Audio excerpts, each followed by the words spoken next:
Welcome back to the 7th Key Knowledge Dot Point, the 4th actual video in the Unit 4 Outcome 1 Reviewing Performance series. So the final video for this outcome, and this one is all about something called Porter's generic strategies. So that diagram that you see right in front of you, whenever you see Porter's generic strategies in a question, you kind of put your mind to something that looks like that. There's various versions of that if you looked online, but that's a fairly simple version of it. A bit like, when you look at Maslow's, or you think of Maslow, you think of the pyramid, you think of operation system, you think of inputs, process, outputs. Put your mind to this just to kind of help you put you in the right direction of what you're supposed to be talking about. Okay, so here's our study design. And here we go, the final dot point in there, the two key approaches, lower cost and differentiation. That's where we're going with this. To strategic management, according to Porter's generic strategies. Okay. So what we're going to get through in this video and what you need to be able to do by the time you're kind of ready for the sack and so forth. This is what you need to be able to do with this stuff. Okay. You need to explain those two generic strategies, the two that we just saw in the study design. Discuss how each of them can be used by a business to gain a competitive advantage. You need to be able to evaluate both of them. So you need to talk about the advantages and disadvantages of them both in relation to one another.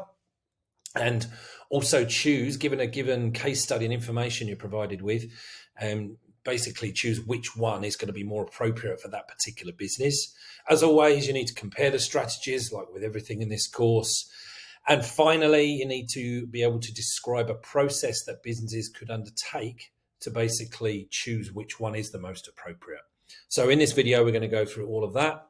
So you will have a decent set of notes on how to address all of that stuff that you can see there in front of you. Okay, so in a nutshell, right, just by way of introduction, this guy Porter, he found that businesses can gain a competitive advantage by focusing on one of two strategies, either the lower cost strategy or the differentiation strategy. Okay, so we're going to talk about two different strategies that businesses can undertake. So again, there's another little version of that diagram. So just, you don't need to know ins and outs to be able to reproduce it, but just as a kind of reminder in your own head, you see Porter's differentiation, just think this is what we're talking about. Just go to a diagram that looks something like that.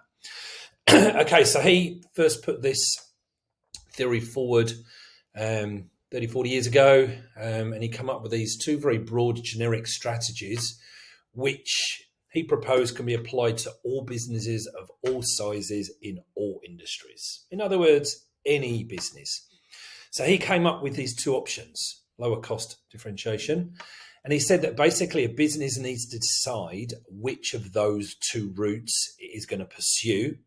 And from that point forward, it becomes the kind of overarching main guiding strategy that underpins everything that business does. Okay, so this is a generic overall strategy that then all other objectives, all other activities, everything that happens within a business is going to this is the starting point of that. All right. Cost leadership, and we'll talk about these in more detail, obviously, but cost leadership basically means there's going to be more of a focus on the internal processes and procedures within the business. So it's a very internally focused strategy. Whereas if you're going to go down the differentiation route, there's more of an external focus aimed at capturing segments for markets. So what you're doing there, when you're doing the differentiation strategy, you're focusing more on particularly what your competitors are doing and what customer behaviors are as well. So cost leadership, kind of more of an internal focus, the business itself within your own business. Differentiation, more looking at what's going on outside the business. Although, of course, in running any business, you need to be doing both. Like if you're doing differentiation, it's not like you can ignore what's going on in the business. And if you're doing cost leadership, you don't just look internally and forget what your competitors and your customers are doing. But it's just that the main focus of these two strategies is kind of coming from those two directions. Okay. Now, lower cost. Let's focus on that one first. Okay, so this in a literally a one mark response to defining what it is.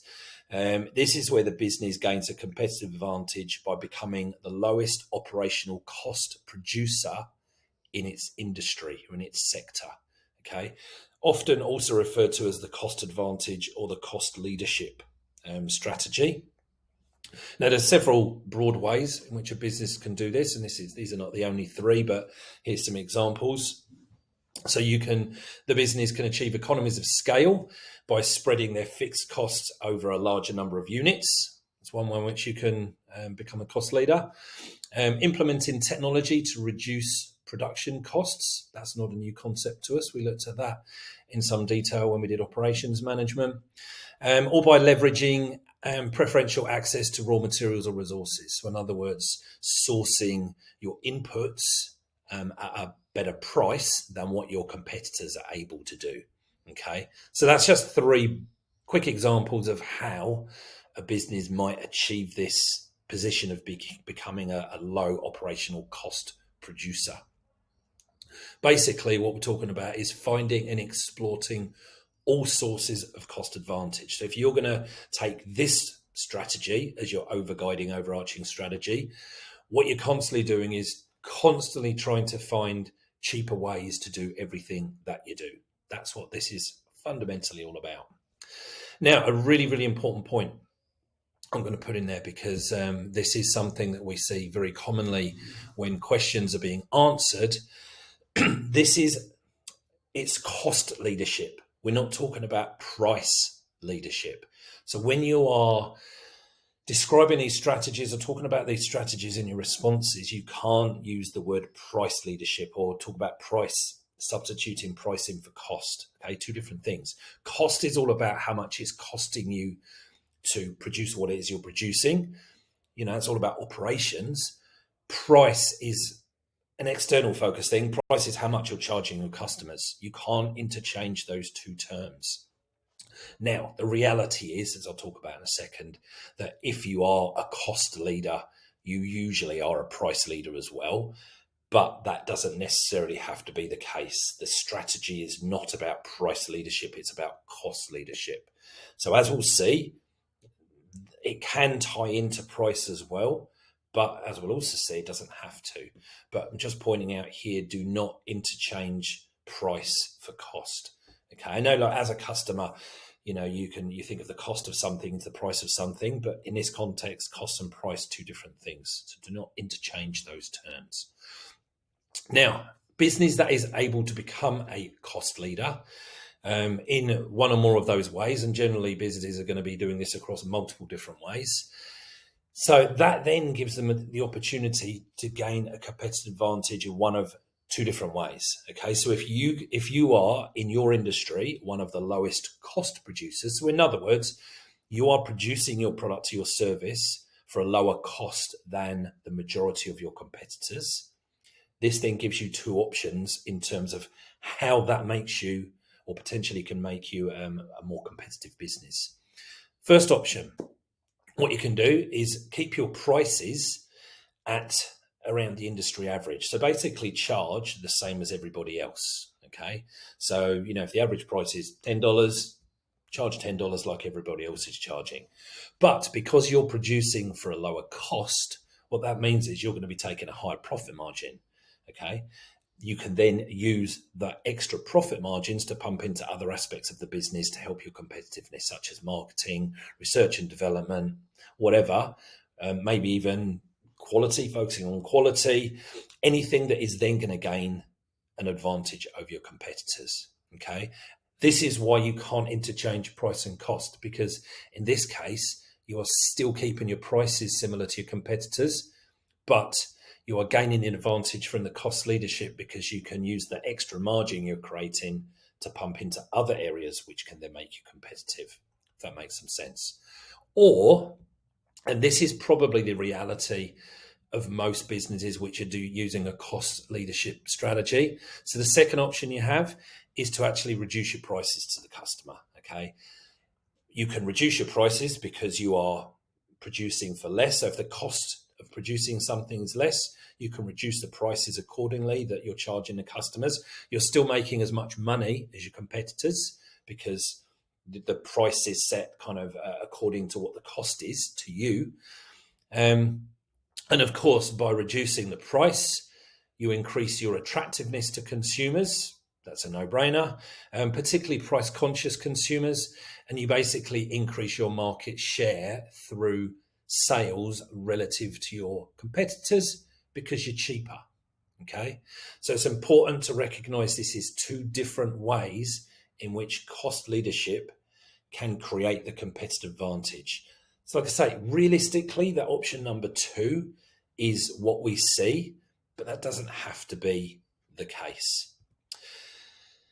Now, key thing with this cost leadership, you've got to make sure that in your pursuit to reduce costs, the value and the quality provided to the customer is not negatively impacted. So in other words, it's all very well reducing how much it costs to produce something, but if the result of that is a poor quality product compared to your competitors, that's not going to give you a competitive advantage. The idea is to be able to produce something of comparative quality at a lower cost. Very easy to reduce your costs. I mean, you could just buy in, cheap resources. So if you're a restaurant, just buying cheap ingredients, but then you're going to lose quality in terms of the output. So this is really important. We're talking about producing at a lower cost whilst not sacrificing quality. Okay.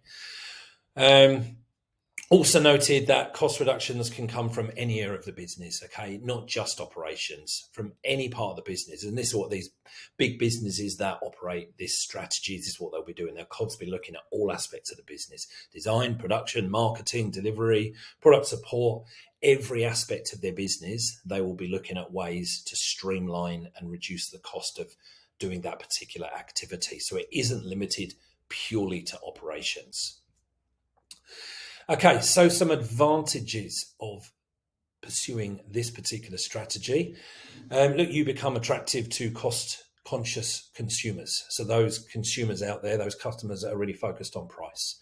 Okay, I guess, look, particularly as I'm recording this mid-2023, with what's happening with the economy. First off, COVID impacted a lot of people. Now we've got the rising cost of living, increasing in interest rates, increasing in inflation. So the cost of living is becoming very, very a thing in the media. Just to live these days costs more than it did 12 months ago. So more and more people are looking for a bargain, basically. More and more people are now focused on purchasing goods and services which are of a lower price. So this strategy, I would say, even more particularly, the time we're talking about mid-2023 is kind of even more of a key thing. Second advantage, creates barriers to entry for new competitors to some extent, because it can be really hard for new competitors coming into the business or into the industry to match those lower prices. Okay, so generally, and you'll see in a minute, we'll give some examples, generally big businesses, this isn't such an option for a small business. You're not going to get economies of scale and all that stuff. You're not going to be able to produce as cheaply as a big business. So it can be really hard for new entrants to the market. The existing businesses that kind of play in this space, they've been around for a while. They've established their supply networks. They're already operating pretty cheaply. It's very hard for a new business to come in and compete on that level and still maintain a profit. So creating a barrier to entry for new competitors is an advantage. It means that your business operations are completely fully optimized. Efficiency is maximized. You maintain these low cost of production. So from an operations perspective, this is a good thing. Obviously, the cheaper you can do things, the more money is to be made at the back end. And linked into that, cost of operations is minimized. Okay, so cost. It's all about cost, minimizing cost. Okay, pretty straightforward. In terms of some disadvantages, now this first one here, I mean, this is what I was just talking about. Make sure you don't do. You have to make sure that lowering the costs do not harm the quality of the product. So that's just something to be aware of and make sure that it's not happening. But there's a potential disadvantage, and the fact that if you lower the cost in certain areas, is that now going to have an impact on the quality of what you're producing? Because if that happens, then you're actually going to lose the competitive advantage that you're trying to gain in the first place by pursuing this strategy. Second one, this is a good one. Consumers might perceive that products and services of lower quality because of the low price. So this kind of attitude that, you get what you pay for. So if it's cheap, it must be crap. Yeah. And that can actually make rebranding difficult in the future. Like if you want to change your market positioning in the future, if you're already seen to be, or, if you're perceived by customers as being cheap and nasty, maybe those two words kind of come in, not the quality provider, then it can be really hard if you want to kind of tweak your strategy and reposition yourself in the future, coming in from a more quality angle. It can be hard to do because perceptions are really hard to change. And I've thrown in Hyundai and Kia there. Look, if you go back 20, 25 years, Hyundai and Kia cars, like, they were very cheap, right? But the quality was appalling. Okay, there was lots of names for Hyundais and Kias. It was a poor quality product, and the cheap price reflected that. But what they've had an absolute focus on over the last 15, 20 years is repositioning themselves. Like as of today, Kia and Hyundai cars are, they've now actually become some of the biggest sellers in most of the markets in which they operate, including Australia, which didn't used to be the case. But they've had an absolute focus on quality. The quality of the product today is vastly superior than what it was a couple of decades ago. And in terms of comparing to other car brands, it's sitting right up there in terms of quality. In fact, in terms of reliability, after sales service, and a lot of like key aspects of quality that you'd associate with buying a car, they're way ahead of BMW, Mercedes, and a lot of the high-end producers. But it was really hard for them to get there. And the other thing with that is, look, their prices have increased compared to what they were, but still very, very competitive in the market. So what Kia and Hyundai now do is they're positioned as like real quality cars, but a very competitive price. Okay, that's kind of where they are now. But it took them a long time to get there because the perception was that, they're just crap because they had been for so long. So it's taken many, many years of marketing, kind of proving themselves in the marketplace, results of custom surveys coming out of a number of years, all sorts of things to get them to the position where they've been really only in the last few years, where they're a quality provider, but still at a reasonable price. So they're good examples of how this, it's hard to change perceptions and it can take a long time to do it. Third one I've got there, disadvantage, low profit margins. You're generally operating at low profit margins per unit that you sell. That can leave you vulnerable to unexpected increases in expenses. So if for some reason beyond your control, some of your inputs suddenly became more expensive than they were previously, if you're running at a really tight profit margin, that can actually send you into potentially a position where you're now making a loss. So that's something to be aware of. You need to be aware as much as possible of any potential changes in input costs, because running such tight margins, a small increase in those can reduce your profit margin to a point where actually it's negative and you're making a loss. So something to be aware of. And a final one there, you tend to find that your customer base have pretty low customer loyalty to your brand because all they're interested in is the price. Like if they can come up with another business that can provide them with low prices, they'll just jump ship. Okay, so the businesses that follow this, usually, not always, there are some exceptions to this rule, but usually it is hard to kind of generate customer loyalty amongst your customer base because their focus is not on you as a business. It's about the prices that they can buy stuff from you for. Okay, so like I say, I think we'll talk about Kmart in a minute. Kmart actually does have a pretty loyal customer base, and they definitely operate this strategy. They've done it quite cleverly, but generally speaking, we're talking here.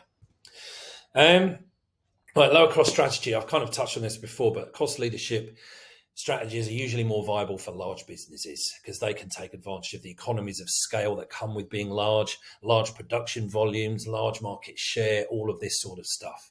Small businesses certainly can and should be cost focused. You certainly don't want to pay no mind to the costs within your business, but it's really unlikely for them to be cost leaders if there are large competitors in their industry. Okay, so this is really does suit the large businesses more than small. So just some examples: Aldi, Costco, Big W, IKEA, Kmart.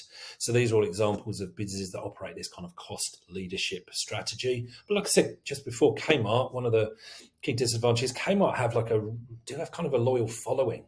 Interestingly, like they run social media pretty well, and they have followers that love Kmart products and will post all over social media about them. And when they do that, suddenly the sales of that product goes through the roof. I don't know, interesting. But generally speaking, these are obviously big businesses with a lot of buying power, and they operate at a very, very low cost. Okay. IKEA, just using as a specific example for you, that their focus is on creating products that are sustainable, good quality, but priced very competitively. Okay.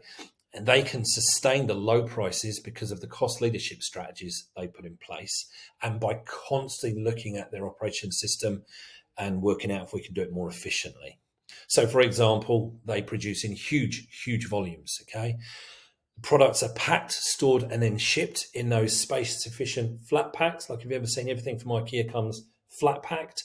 So there's efficiencies gained from storage there, and huge use of technology in the operation system.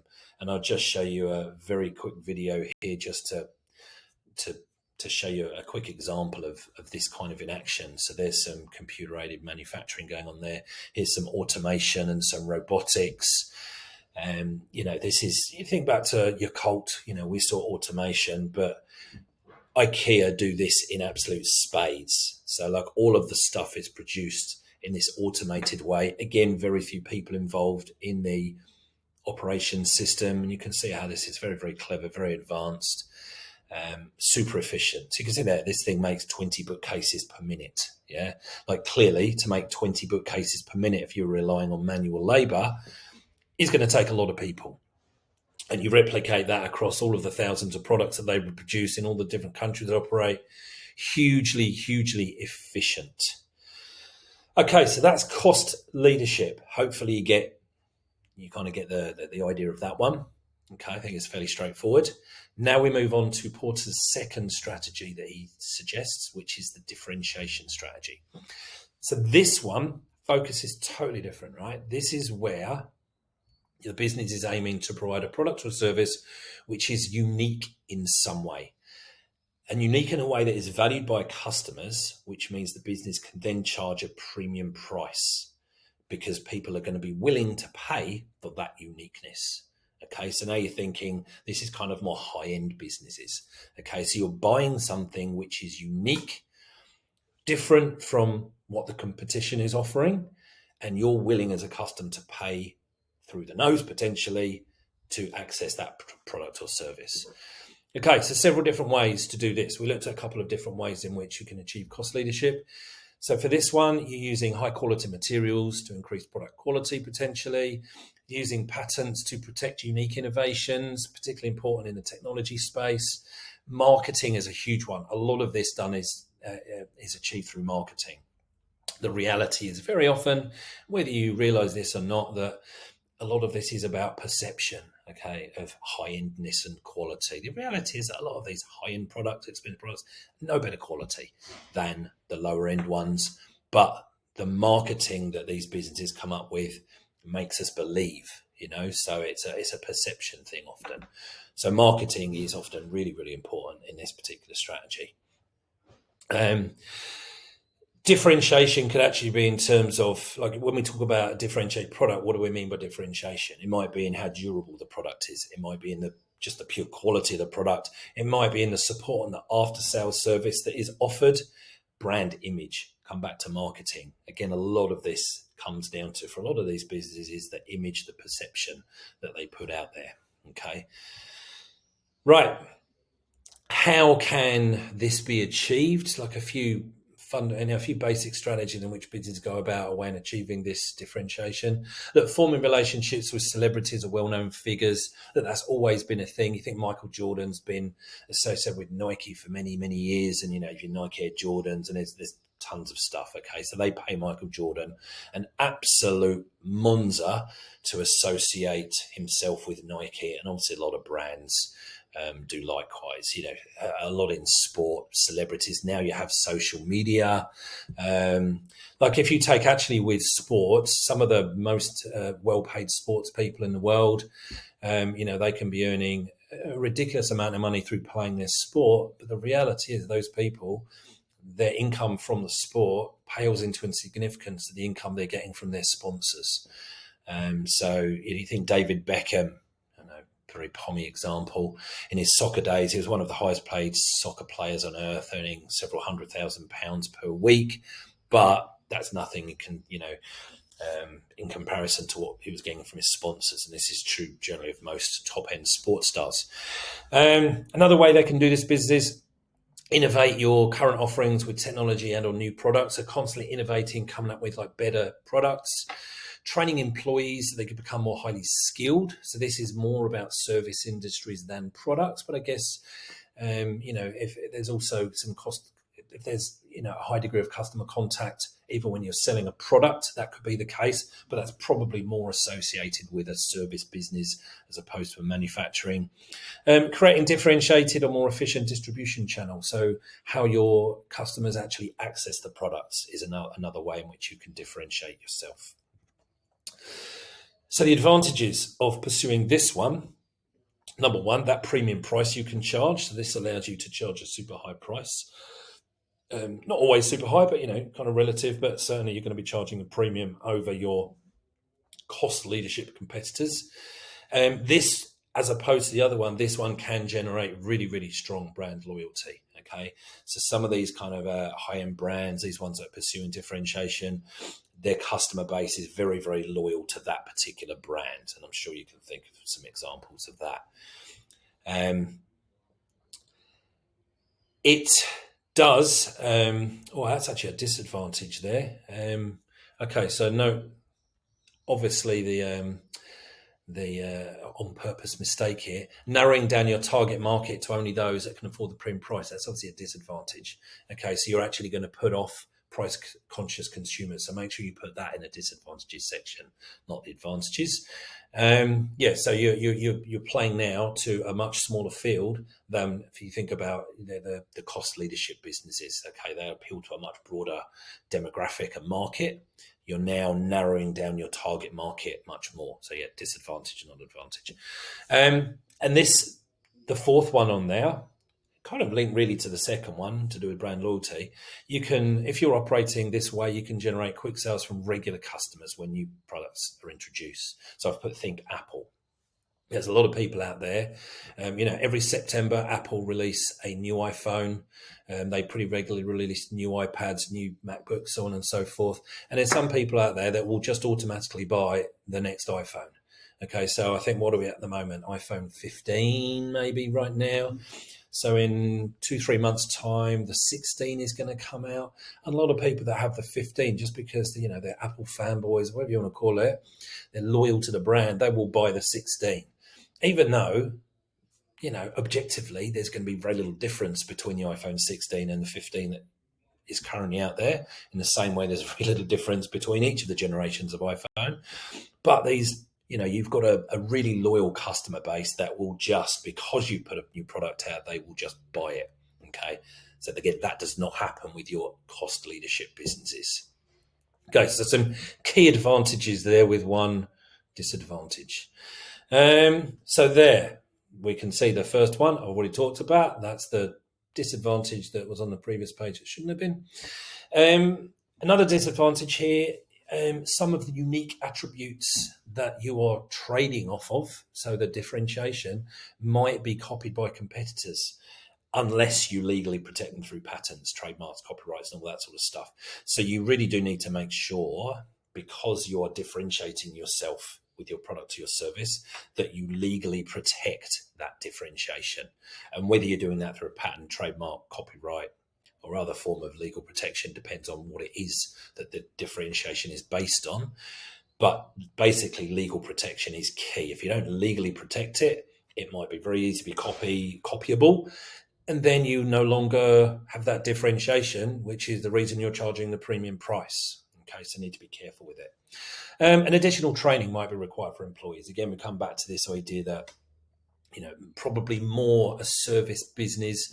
So if you're a service business aiming for high end, so in other words, if you work in the hotel industry, for example, if you move from, working in a 3-star hotel to a 5-star hotel, the way that 5-star hotel operates and the service that they provide is very, very different. So you will receive training to upskill you in how to offer a 5-star service as opposed to the 3-star service that you're used to providing to customers. Okay, so just something to bear in mind there. Some examples, again, you can think of many others yourself, but there's some brands that would certainly be operating this differentiation strategy. And I've already mentioned one or two of those already. Boost is an example. Certainly in the early days, I would say differentiation was certainly their thing. I think that the business has been copied a lot by now, but in the early days when they were kind of the first on the scene with this kind of concept that they introduced, they offered a wide variety of fresh, nutritious, innovative products, continuously offering new flavors and combinations. And that definitely set them apart from other offerings at that time. Like I said, I'm not sure so much so now.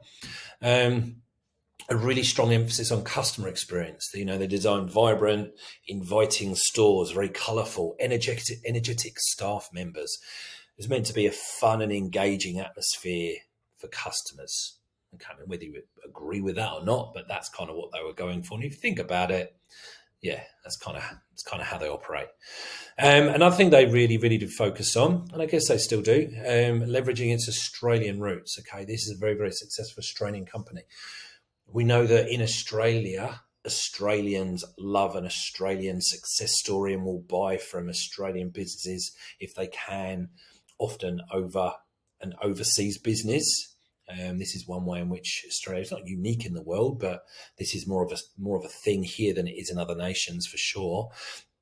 So leveraging their Aussie roots as a point of differentiation and really emphasising the use of fresh, locally sourced ingredients and its commitment to supporting Australian farmers and suppliers and all that sort of stuff. So again, this is their focus. This is how they're achieving the differentiation. Was certainly how they did. And to a point, I think they still do. But this is their kind of, some examples of how they're achieving this differentiation. Now, one question that crops up, can you do both? Okay, can you pursue both of these strategies, differentiation and cost leadership at the same time? Basically, the answer to you is no. And look, I mentioned in my class the other day that I can think of one business, but it's a UK business you're not familiar with, so I'm not going to mention it, which I actually think does kind of do both pretty well. But Porter suggests that firms need to choose one, right? Choose one lane, get in that lane and stay in it, rather than trying to do both and then risk becoming average at both. Okay, his proposition at business really that you don't do both. You just choose one, focus on that. Okay. Having said that, you cannot pursue one of those strategies whilst being completely ignoring all the other aspects of the other strategy. So in other words, when you're pursuing lower cost, you can't just completely disregard quality. You need to still be thinking about the quality. The key obviously is to be producing the same quality or better whilst reducing the cost of producing that. But it's not that you can just ignore quality. And similarly, when you are pursuing differentiation, you still need to focus on the cost within your business. Any business needs to be looking at costs. So it's not that you do one and completely ignore all the aspects of the other. It's just that this becomes your kind of overarching focus. That makes sense. Like I said at the beginning, cost leadership is more of an internal focus, but you still need to pay attention to what's going on outside the business. Differentiation, whilst the focus is kind of primarily external, what are the competitors doing? What are customers looking for? You still need to be looking internally at your processes and your procedures and trying to run things, still minimize cost where you can. Okay, so that's a really important point because you may get asked about pursuing both strategies. Now, the last thing we need to cover off on is how does a business decide which of these two strategies they're going to pursue? Okay, so now we've got an understanding of each of those two, and I think that they're pretty straightforward, not too hard to understand, particularly when you think about some of those examples to put it into some context. So which strategy should a business adopt? Okay. So when making this decision, important to suggest that business need to understand the competitive forces that make up that particular industry. Okay. You then use that analysis to decide which is the most suitable approach. Okay, so the competitive forces. Okay, there are 5. Okay, so this is another aspect, another like theory. This is linked in. So Porter's 5 competitive forces. So he suggests that any industry is being impacted by these 5 different forces. I'll talk through them in a little bit in a second. And you need to do this analysis. So when you are a business entering a particular industry, you need to think of that industry in terms of these forces, and that's going to give you some direction in terms of which strategy you pursue. First off, supplier power. So what you got to think is how much power do your suppliers have over you? So how easy is it for your suppliers to drive up their costs? Okay. If there's only 1 or 2 suppliers in the industry, both of those suppliers, or that supplier or those 2 suppliers, probably have quite a lot of power. Okay, and they might be more able to drive up costs. Basically, because particularly if there's only one supplier that you can access to gain a particular input or resource, if they put up the prices, what are you going to do? You don't have an alternative.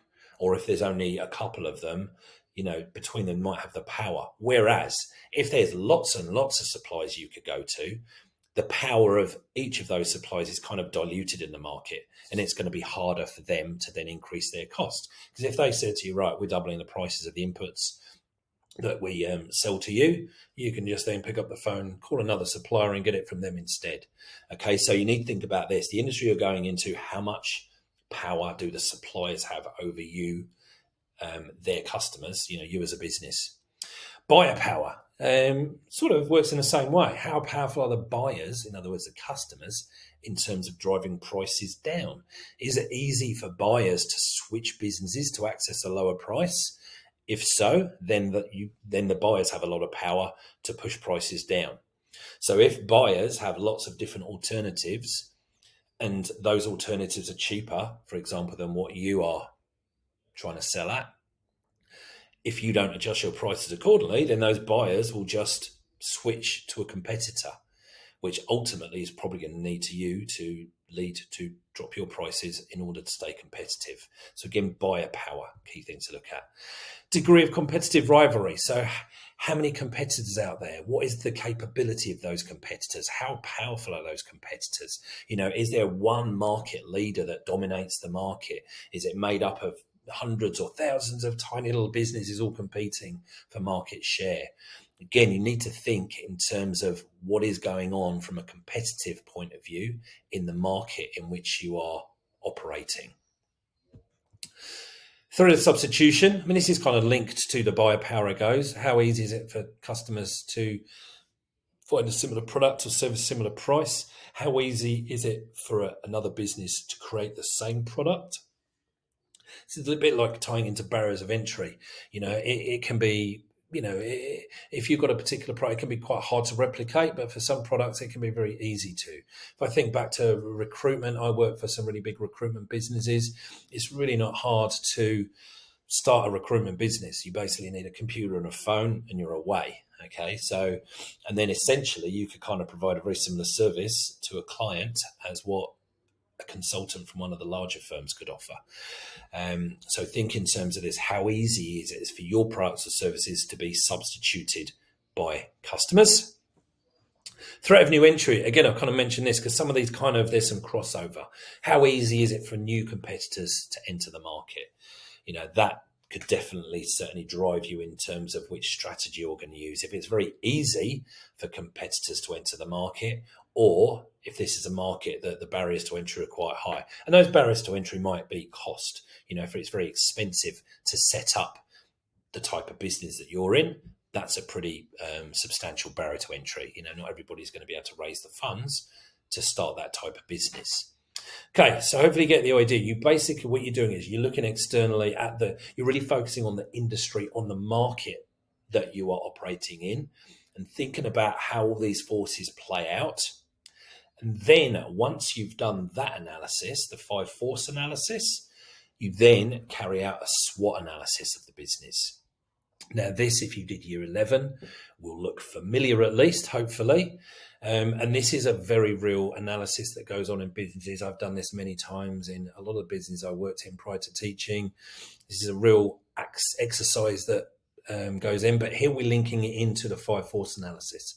So you do your 5 force analysis like we just talked about, then you do a SWOT analysis, which is basically you look at the business from a couple of different perspectives. First off, you try to work out what are the strengths of our business as it is, okay? Internal. When we talk about strengths of the business, we're talking about internally. What are the characteristics of our business that give it a competitive advantage? What are the good things? What are our strengths? What do we want to keep doing more of and build upon even further? So we're looking at our own business and going, what is good about our business? And we list them down, okay? So these are our strengths. Then you look at weaknesses. So now, again, internal. We're looking internally within the business. What are we not so good at? Okay, where do things fall down a little bit? What are our weaknesses? What do we need to work on? What are the areas we want to look at and kind of try and improve and fix? Particularly, what puts us at a disadvantage? Are our competitors stronger in certain areas than others? But you're really looking inside your business and try to identify things that you could improve on within your own business. Okay, so strengths and weaknesses are both internally focused. You then shift your focus to looking outside the business, and we look at the opportunities and threats. So what elements or factors exist in the external environment, so outside of the business? If you did your 11, you think operating a macro environment that the business could exploit to its advantages. What is happening in the world around us that we can take advantage of? Okay, technology is changing here. How can we exploit that to our advantage? Society's attitudes, values, trends are changing. There's much more of a focus on social responsibility. Is there a way in which we as a business can capitalize on that kind of change in attitude from the community and customers? Hundreds and hundreds of examples, but the idea is to look externally. What is happening outside of the business that we could take advantage of? What's called opportunities. What can we take advantage of? What can we exploit to our advantage?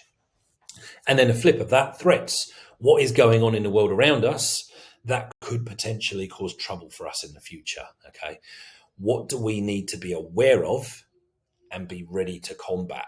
Again, this is a little bit, remember that I'll use the example of the asteroids game. It's constantly looking around the external environment. So that threats would be, shooting down those asteroids that are coming towards you and making sure you don't get hit. But being aware of what's going on external to the business that we need to basically be ready for and have strategies to deal with. Okay, that's your SWOT analysis. So in terms of deciding our strategy, which way we're going to go, this is the process that you would describe if you needed to. Okay, so we go through a 5 force analysis and then a SWOT analysis. So if you were asked how a business could determine which strategy, and look, I've given you enough detail there, I think, to kind of cover off on any level of question. How much detail you actually would use of what I've just provided you with would depend on if you're focusing one of those, both of those, how many marks are up, so on and so forth. So by now you should kind of have the ability to kind of make a bit of an assessment of how much information to provide when given, a 2 mark or a 4 mark or a 10 mark or whatever. But I think there's enough information there to kind of cover all eventualities should you come across them. All right, so we just go back to our learning intentions here. I'm not going to read through those, but basically I set those out at the beginning. That's what you need to be able to do with these strategies or with this key knowledge dot point. The video, I think, has covered off on all of those, but just look back through your notes and think, could I do each of those things? And if you're pretty confident that you would be able to do that stuff, at least at this stage using your notes, then you're probably all good to go. So that is it for that particular key knowledge dot point. That is it for the outcome, and that is for Unit 4 Outcome 1. we next move on to the second outcome, the second and final outcome for the entire course. So I will see you in that video. Cheers for now.